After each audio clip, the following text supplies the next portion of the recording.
In today's video, I'll show you how to install mods in God of War Ragnarok. Check my video description for this mod list. Choose the mod you like to install. For this tutorial, I'm gonna install this Unlock Eng Kratos. Before installing any mods, go to description and read this how to install.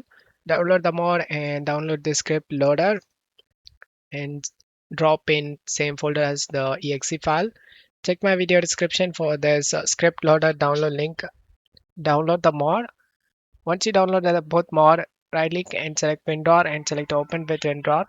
Right click on the game and select open file location. Drag and drop inside of a game folder. Once you're done, go to mod, drag and drop the mod folder inside of a game folder. Once you've done this, mod has successfully installed. Launch the game. Once you are in game, press the I key. Press the tab key to change the character. And as you can see, character is changed to Eng. You can change like tapping here. Classic appearance to default appearance. And now you can enjoy the game with Eng Kratos. I hope this video helped you. If the video helped you, don't forget to leave a like and subscribe. Thank you.